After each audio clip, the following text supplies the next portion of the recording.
YouTube Gizi Anakku.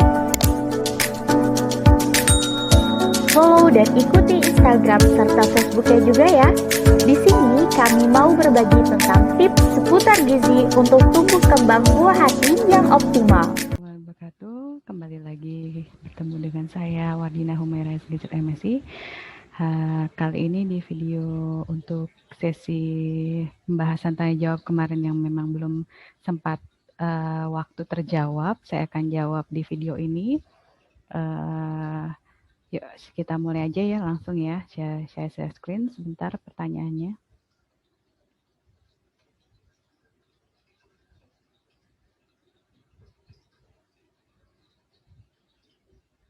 Oke. Kita tanya jawab tentang cara memantau status gizi anak. Sebelumnya saya ucapkan terima kasih buat para mama-mama dan bunda-bunda yang sudah memberikan pertanyaan ya. Bagus-bagus sekali pertanyaannya, namun memang kemarin tuh waktunya kurang memadai ya karena terbatas. Oke.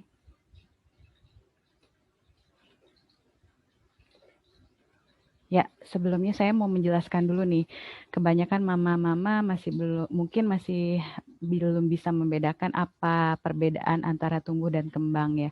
Tumbuh kembang itu sebenarnya sebuah parameter apakah anak kita sudah ada kemajuan dari segi fisik dan juga kemampuan ya Mama Papa.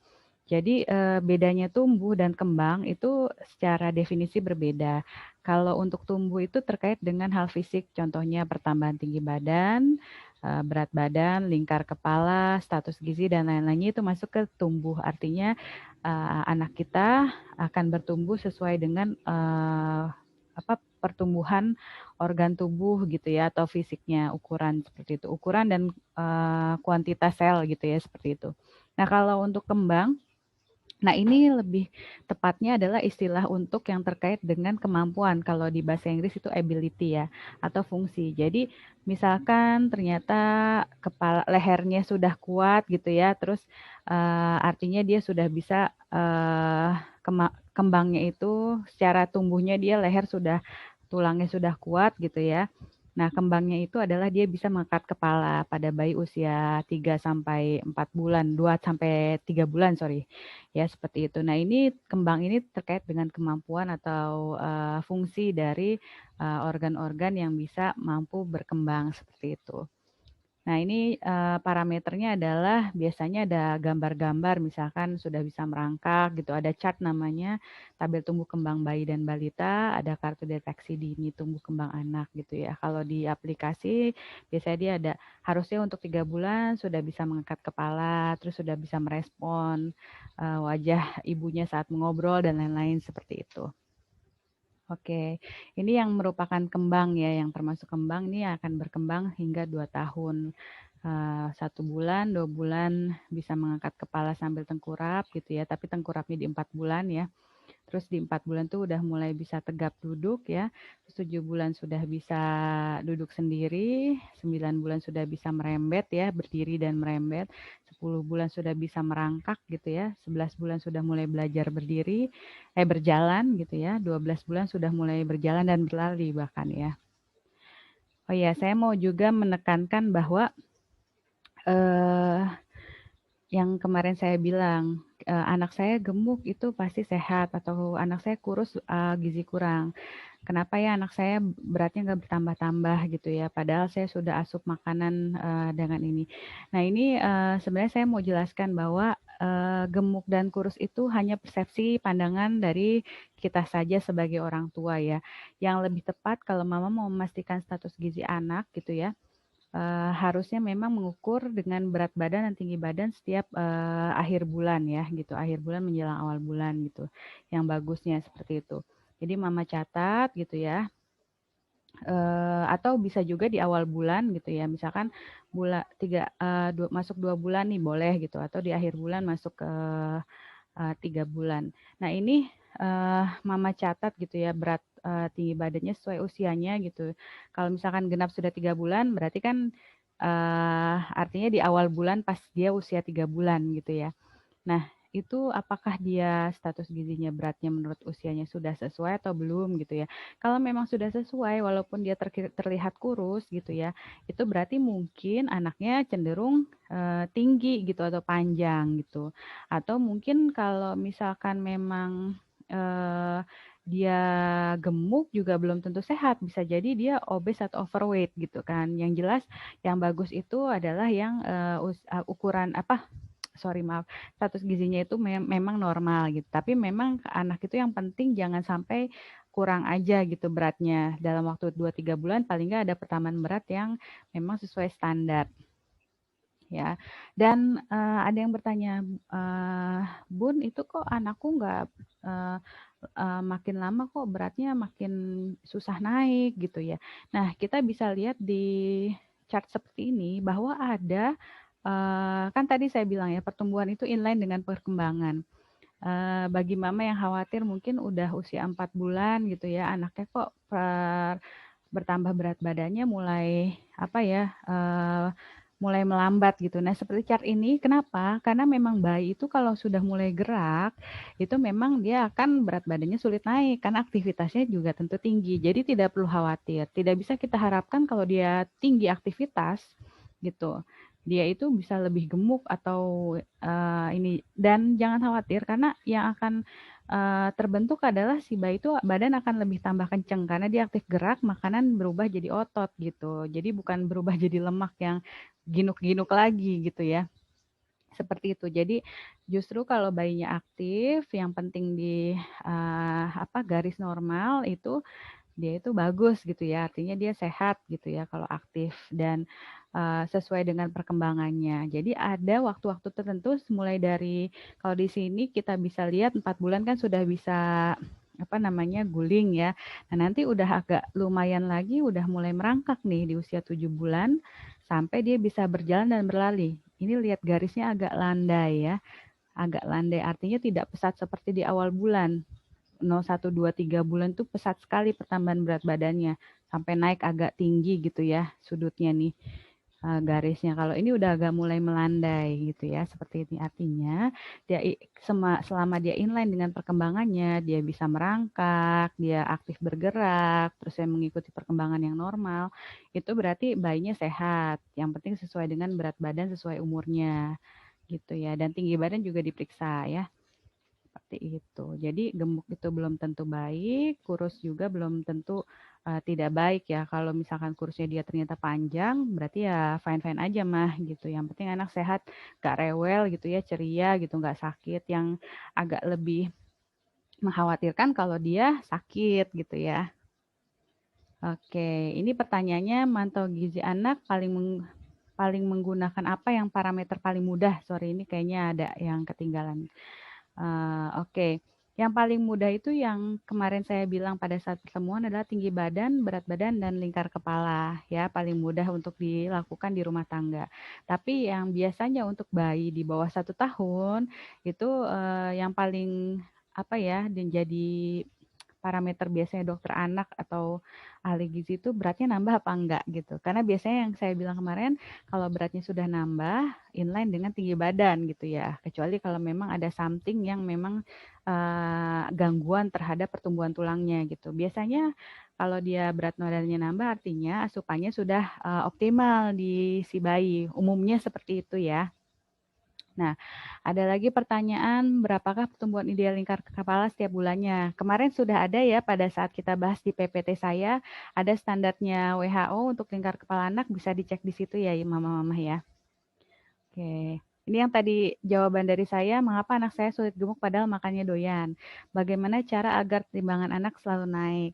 Yang jelas tadi untuk yang pertanyaan kedua, timbangan anak itu insya Allah kalau asupannya gizi seimbang, ya, nanti saya lihatin. Nah, ini saya bacakan dulu ya. Ini pertanyaannya agak nyambung. Bagaimana agar si kecil tidak gagal tumbuh? Dulu lahirnya dia BBLR, sekarang BB-nya sudah 8 bulan. Usianya 8 bulan, 7 kilo, tinggi badan 63 ya. Nanti kita cek apakah dia masuk status gizi apa ya.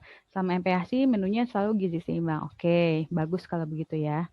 Nah, Bapak Ibu, biar anak ini saya mau ceritakan dulu apa itu framework ya atau kerangka terjadinya malgizi pada anak. Utamanya makanya saya melahirkan gizi anakku pada saat 1000 HPK itu yang paling mempengaruhi terjadinya masalah gizi adalah ketidakseimbangan asupan gizi. Artinya pola makannya salah, pola menyusuinya kurang gitu ya, atau tidak sesuai gitu ya. Terus adanya penyakit pada anak. Jadi biasanya ini yang memang langsung menyebabkan angka kesakitan atau terjadinya malgizi dulu, baru nanti dia akan sakit gitu ya. Kalau status gizinya biasanya kurang, biasanya mudah sakit seperti itu. Nah, ini yang utamanya harus kita jaga selain faktor-faktor yang tidak langsung lainnya. Yang langsung adalah anak itu harus sehat, dan yang kedua asupan makannya, artinya asupan gizinya juga harus dijaga gitu ya, dari ASI, MPASI, dan makanan kalau udah di atas 1 tahun makanan biasa seperti itu ya. Nah, kalau MPASI bisa mengikuti acuan dari pedoman dari Kemenkes seperti ini. Dan ini contoh-contohnya dalam bentuk tekstur dan lain-lain seperti itu. Nah, jika dia sudah asupannya sudah sesuai, beragam, bergizi, dan seimbang sesuai usianya, biasanya anak itu akan lahap makan gitu. Teksturnya juga disesuaikan dengan usianya, lahap makan, dan asupannya kalau tidak sakit pasti akan optimal ya, kecuali kalau ada gangguan tertentu. Nah, makanya di situ saya bilang kita perlu telusuri setiap saat apakah anaknya fit atau tidak dan lain-lain ya. Mudah-mudahan sih fit terus ya mama-mama. Nah, ini saya mau jawab dulu. Kalau dia mau gemuk tapi doyan makan, bisa jadi juga aktivitasnya juga tinggi gitu ya. Sulit gemuk itu bisa jadi yang tadi saya bilang, coba dulu cek berat badannya berapa sama tinggi badannya. Jangan-jangan memang dia anaknya lebih cenderung panjang gitu ya, tapi berat badannya masuk normal. Karena kalau kita lihat, kok anak saya nggak gemuk gitu, nggak gemuk berarti bisa jadi status gizinya normal dong. Yang penting jangan dia status gizinya jangan dibawa kurang. Makanya cek berat badannya apakah sesuai atau tidak. Berarti bisa jadi dia aktif dan bisa jadi dia tumbuhnya ke atas gitu ya. Cara meningkatkan agar timbangan selalu naik, tidak selalu naik. Tadi saya sudah jelaskan ada cat-cat khusus yang memang dia umumnya mendatar ya, udah mulai aktif gerak gitu. Tapi kalau dia berat badannya tidak naik 2 sampai 3 bulan, itu yang perlu kita curigai. Takutnya ada gagal tumbuh atau failure to thrive ya gitu. Saya kemarin salah ngomong, itu bukan growth failure ya, failure to thrive kalau istilah bahasa Inggrisnya, atau gagal tumbuh seperti itu ya. Itu yang harus kita evaluasi lagi asupan makanannya, terus apakah dia ada penyakit tertentu seperti cacingan atau diare dan lain-lain seperti itu.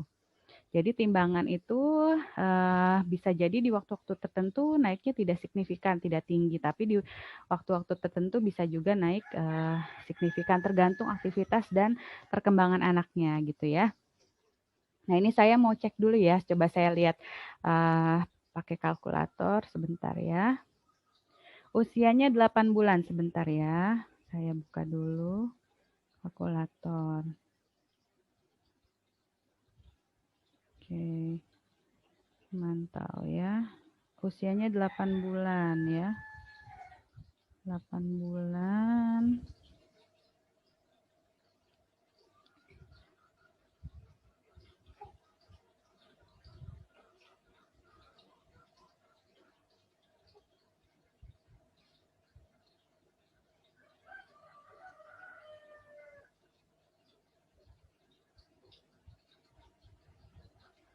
Delapan bulan itu harusnya dia normalnya, sorry ya, beratnya harusnya 10 kilo Mama, 10 sampai 11 kilo, panjang badannya ini harusnya 81 sampai 83 cm. Berarti ini masuknya ke gizi kurang ya gitu. Memang tapi bisa dicek lagi, memang kalau di awal memang berat badannya BBLR, kemarin pakai rumus kemarin, berarti memang startingnya juga sudah lebih mundur ya, maksudnya di bawah rata-rata.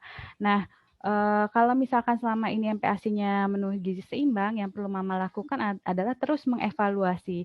Coba tambahkan sumber protein lebih banyak gitu ya, Ma. Karena protein ini bagus untuk menambah berat badan gitu ya, sama eee, seperti daging-dagingan, hati ayam gitu ya, coba diperbanyak, ininya gitu, asupannya, sama sumber lemak baik seperti ikan-ikanan gitu ya, seperti lele, itu kan banyak lemak-lemak esensial yang baik juga untuk, pertumbuhan. Jadi ini perlu terus diasup, dievaluasi terus gitu ya, jangan sampai juga dijaga biar anak itu tidak sakit dengan apa, buah-buahan tentunya ya. Kalau 8 bulan itu kayaknya sayuran dan buah-buahan memang sudah, boleh dianjurkan gitu ya. Jadi asupan buah-buahannya dan jangan lupa ASI-nya juga, diteruskan ya, lebih aman diteruskan dengan ASI dibandingkan, susu formula lanjutan. Jadi lebih baik dari situ.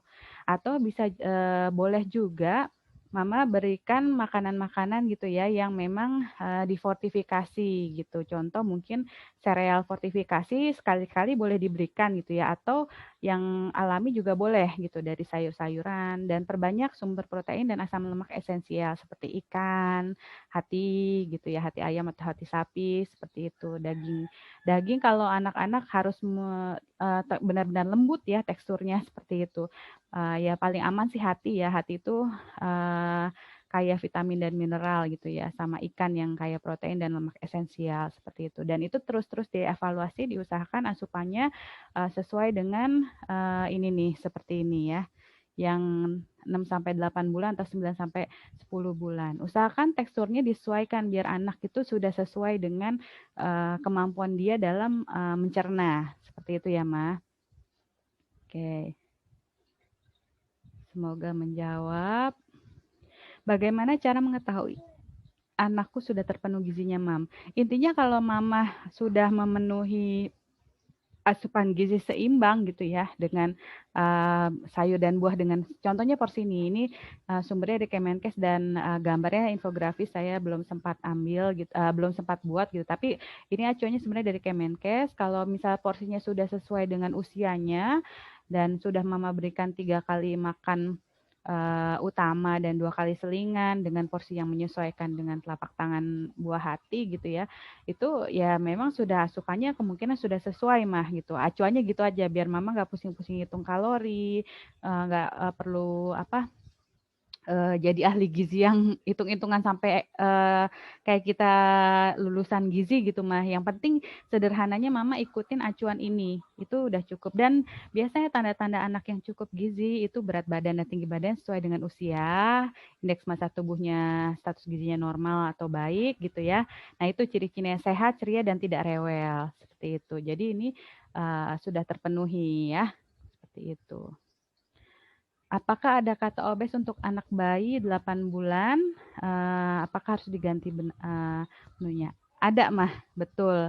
Obes pada bayi itu emang ada, bahkan ada bayi ASI dan bayi non ASI ya. Tapi intinya bayi obesitas itu sebenarnya jarang terjadi, tapi memang kadang ada mungkin kandungan ASI-nya itu dari mamahnya itu memang sangat tinggi lemak gitu ya gitu, bisa jadi bayinya, obes atau mungkin pola menyusuinya memang anaknya banyak nyusu gitu ya.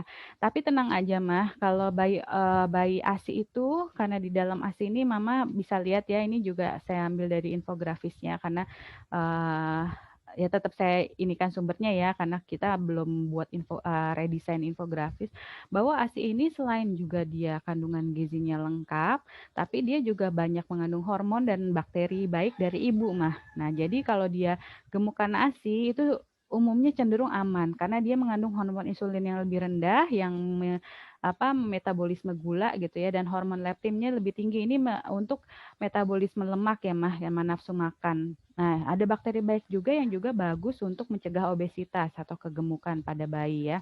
Jadi kalau selama obesitasnya karena ASI, itu sebenarnya sudah, sudah disesuaikan gitu, karena ASI kan dari Tuhan melalui mama ya, seperti itu, yang paling sempurna memang ASI. Nah, kalau misalkan mama nggak mau bayinya terlalu gemuk karena ASI, cek diet ibunya gitu ya, cek diet ibunya, berarti mama harus perbanyak makan sayur buah, kurangi makan berlemak ya. Nah, itu larinya ke anak gitu ya. Dan sesuaikan dengan juga ini ukuran lambung bayi juga sama daya tampung. Jadi kalau emang bayinya usianya segini gak usah dipaksain diasin terus. Nanti dia gumuh-gumuh terus malah jadinya nanti takutnya reflux ya. Kemarin anak saya sempat begitu. Nah, diet saya juga sama, diet ibu itu sangat mempengaruhi. Anak saya itu alergi susu sapi. Kenapa? Karena saya juga suka minum susu sapi gitu ya. Ternyata anak saya alergi. Jadi dari kitanya yang makan itu sangat berpengaruh kepada anak kita gitu ya. Jadi diet kita atau bukan artinya diet makan makanan ketat ya. Kalau ibu menyusui nggak perlu diet ketat, artinya mengganti aja proporsi sayur dan buah lebih banyak gitu ya. Kalau misalkan ada alergi ya kurangi yang ibunya makan, kurangi pemicu-micu alergi seperti itu. Jadi yang dievaluasi adalah pola makan ibunya atau diet ibu ya. Obesitas ASI aman, tapi yang kurang aman tuh kalau dari susu formula seperti itu ya. Karena memang di ASI itu ada hormon insulin, leptin dan bakteri baik dan hormon lainnya yang memang bisa mencegah efek-efek dari penyakit yang memang terjadi dari obesitas seperti itu. Ukuran lambung juga tadi saya udah bahas ya. Anakku kan ASI sampai 3 tahun. Setelah ASI aku banyak kasih susu UHT 120 ml 1 sampai 2 kali sehari. Apakah cukup atau susu formula? Anakku beratnya 19 sampai 20 kilo. Sebentar ya. 3 tahun ya itu ya, Mah. Kita cek. Oke, saya bahas dulu deh sebentar. Ini yang mama papa belum pahami ya.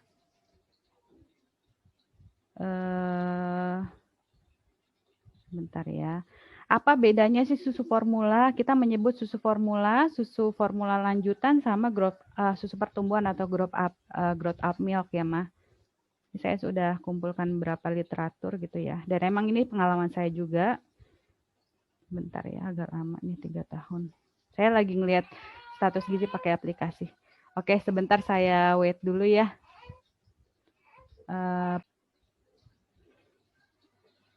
Oke, sorry tadi anak saya nangis sebentar. Saya masih punya baby ya, usia 3 bulan. Kalau 3 tahun itu beratnya sekitar 13 sampai 14 kilo ya, kurang lebih. Ini usianya 19 sampai 20 kilo. Wow, berarti anak mama termasuk gemuk ya, gitu. Tapi nggak apa-apa misalkan aktif ya, asal jangan terlalu kegemukan dan dia lamban. Itu sudah agak bahaya ya, Mah. Anak-anak itu yang penting aktif gitu. Tapi kalau bisa dievaluasi juga jangan terlalu gemuk gitu ya, atau sampai obesitas gitu ya. Susu 2 kali sehari memang dianjurkan untuk selingan atau pelengkap ya, tapi kita perlu bedakan. Jadi kayaknya kalau sudah gemuk begitu, nggak perlu lagi tuh mah ditambah susu formula dan lain-lain. Ini kalau berdasarkan usia 3 tahun, 14 kilo maksimal harusnya normalnya ya. Tapi mama sudah 19 kilo, berarti udah masuk hampir obesitas tuh ya Maya. Jadi coba deh perbanyak makanan menu-menu buah-buahan. Tapi saya jelaskan sendiri di sini ya. Kita harus bedakan apa itu susu formula, formula lanjutan dan grup up milk. Kalau susu formula itu biasanya untuk usia bayi 0 sampai 6 bulan dan ini harus ada rekomendasi medis. Artinya mamahnya benar-benar tidak menyusui karena sakit gitu ya, sakit yang sangat kritis dan itu harus ada rekomendasi dari dokter anak ya. Seperti itu. Dia harus diberikan formula, bukan seujuk-ujuk apa-apa harus formula mah. Karena ASI adalah makanan terbaik buat bayi. Jadi kita sebut susu formula itu bukan semua susu ya, jadi khusus 0 sampai 6 bulan gitu ya, dan harus ada rekomendasi medis. Dia biasanya kandungannya menyesuaikan susu ASI, bukan susu ibu ya, gitu seperti itu. Nah, tapi ada yang kurang di susu formula, dia tidak ada antibody, tidak ada growth hormon gitu ya, tidak ada bakteri baik. Nah, makanya saya bilang 0 sampai 6 bulan nggak usah pakai susu formula kalau memang mamahnya aman-aman aja bisa menyusui dengan tidak ada indikasi medis tertentu atau anaknya tidak ada indikasi medis juga.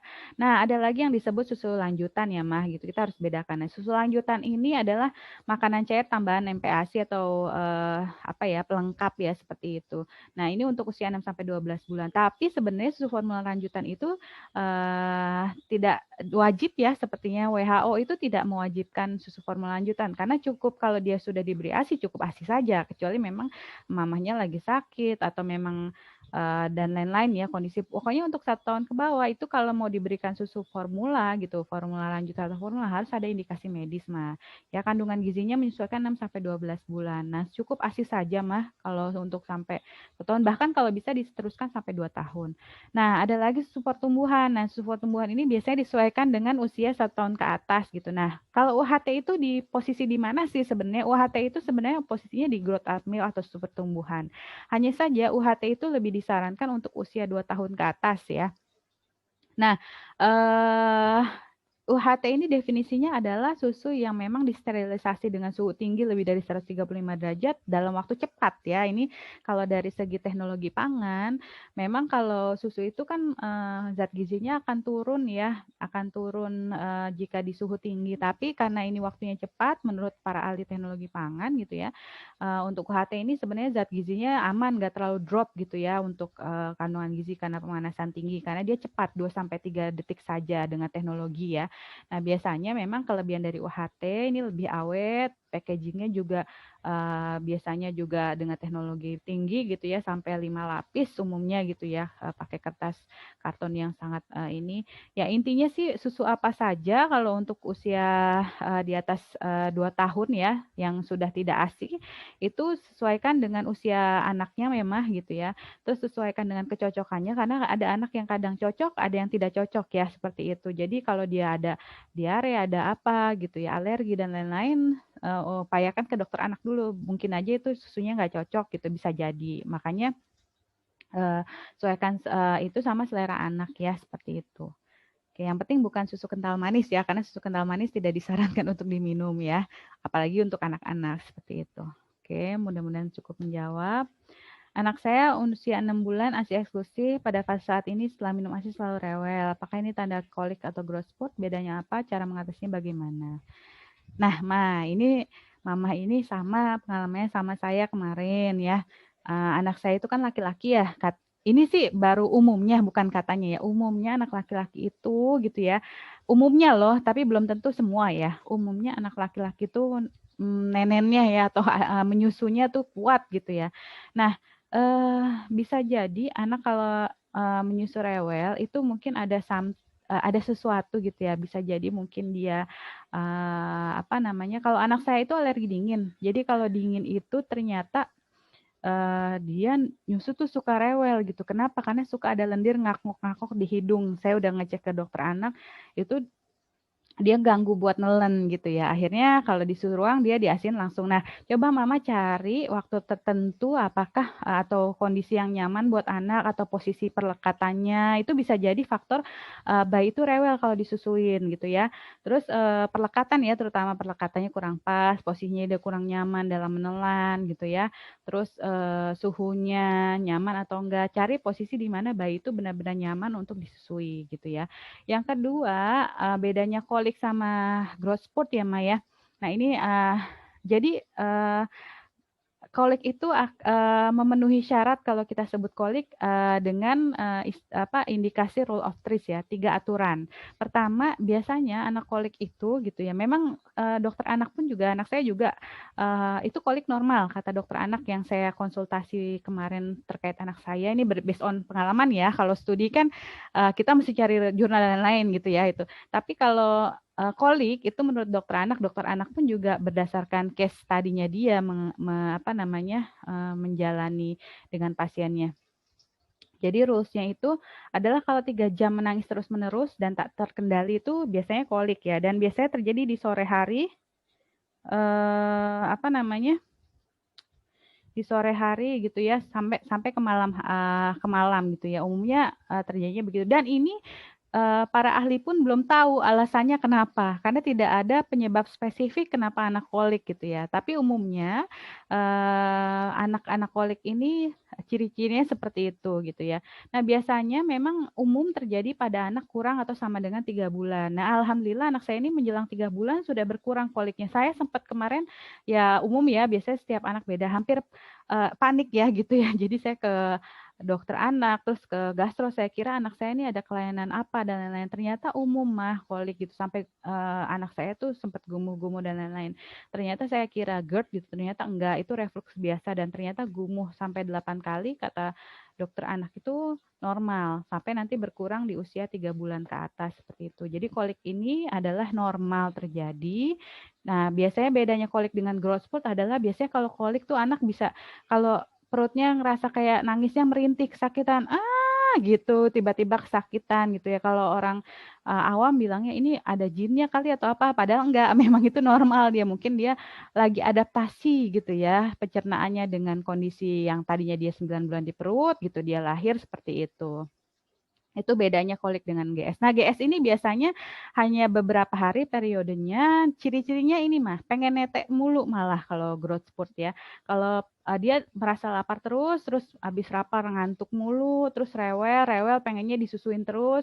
Nah, tapi kalau growth spurt biasanya ada efek lain, yaitu BB-nya bertambah, panjangnya bertambah, tambah gede. Makanya itu disebut growth spurt ya, pertumbuhan pesat artinya ya.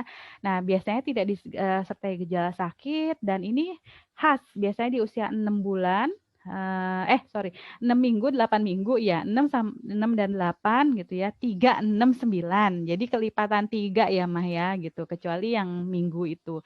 6 dan 8 minggu, 3, 6, dan 9 bulan biasanya kita harus waspadai itu, biasanya dia growth spurt gitu. Bukan waspadai, telusuri gitu. Kalau dia growth spurt ya berarti aman Mah, artinya ya udah susui aja yang baik. Nah, cara mengatasi kolik gimana Mah? Menurut menurut dokter anak ini karena bukan ini ya, saya menanyakan sama pengalaman saya gitu. Menurut dokter anak untuk meminimalisir dampak dari kolik nangis, biarin. Yang penting membuat rasa nyaman buat anak gitu ya. Bisa dinyanyikan, disenandungkan, sambil digendong, ditepuk-tepuk, diayun, atau bisa disusui. Jadi dia dengan dia mengenyot ya, ibaratnya mengenyot itu dia merasa lebih aman gitu ya, terus lebih nyaman, lebih aman, dipeluk gitu ya, dirayu-rayu, dialihkan sakitnya dengan cara diajak ngobrol mungkin ya, dengan suara yang lembut dan lain-lain. Itu umumnya seperti digendong, seperti itu ya. Jadi kolik itu umumnya bagaimana caranya biar anak itu tenang, nyaman gitu ya, meminimalisirnya seperti itu. Kalau growth spurt ya tinggal disusui, sama seperti kolik juga, digendong, dialihkan gitu ya, dituruti aja apa maunya mah, namanya bayi kan ya, karena usia bayi itu sekali seumur hidup, jadi kita mesti sabar-sabar ya mah kalau mengasuh, dalam artinya untuk bayi yang umur 3 bulan itu memang kadang kita pola tidur juga sama gitu, tapi insya Allah jadi pahala dan ibadah ya Mah ya, untuk anak kita kapan lagi gitu ya Mah. Oke, semoga menjawab ya Mah. Oke, saya mau jawab lagi. Kiat menjaga produksi ASI tetap lancar saat ibu masuk bekerja. Apa nutrisi yang wajib dipenuhi oleh ibu ya?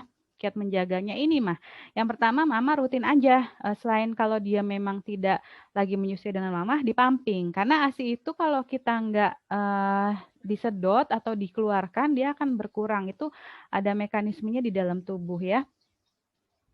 Oke, usahakan selalu menyusui secara langsung kalau misalkan ada waktu dengan anak di rumah gitu ya, karena yang stimulasi paling bagus itu adalah menyusui langsung DBF ya, direct breastfeeding di rumah itu lebih stimulasi ke hormon kita lebih bagus dibandingkan pumping sebenarnya ya.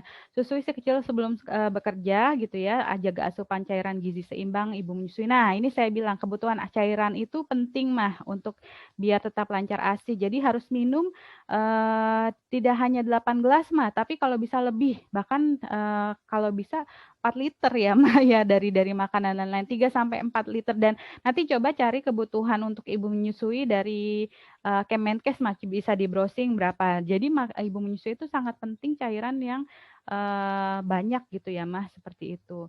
Jadi utamanya cairan, asupan. Yang kedua adalah itu semua keseimbangan asupan zat gizi dari sumber karbohidrat. Kalau bisa karbohidrat kompleks, protein yang baik seperti hati ayam gitu ya. Kalau hewani, kalau nabati bisa tempe gitu. Tempe itu fermented food bagus ya mah. Terus bisa juga tahu yang tinggi kalsium gitu ya. Daging merah, kalau hewani lagi, susu boleh. Nah, sayuran hijau mah juga jangan lupa, sayuran hijau itu bagus buat ada yang memang bersifat laktagogum ya. Makanan laktagogum itu yang bisa memacu ASI seperti misalkan susu almond, daun katuk gitu ya, terus daun torbangun seperti itu. Jadi cari makanan-makanan yang memang bisa memperlancar ASI, biasanya umumnya makanan-makanan yang di sayuran hijau atau kacang-kacangan, almond, sari almond sorry ya, bukan susu ya, sari almond dan lain-lain. Biasanya dari kacang-kacangan atau sayuran hijau. Nah, yang penting lagi adalah untuk biar ASI ini kan prosesnya distimulasi hormon ya, Ma. Hormon itu akan bekerja, hormon untuk ASI akan bekerja kalau Mama rileks dan happy. Jadi usahakan Mama rileks dan happy. Insya Allah deh ASI-nya banyak seperti itu ya. Oke, saya rasa cukup. Terima kasih. Saya mohon maaf jika ada kekurangan. Semoga tanya jawab ini memuaskan. Kurangnya saya mohon maaf. Lebihnya bisa diambil hikmah dan manfaat.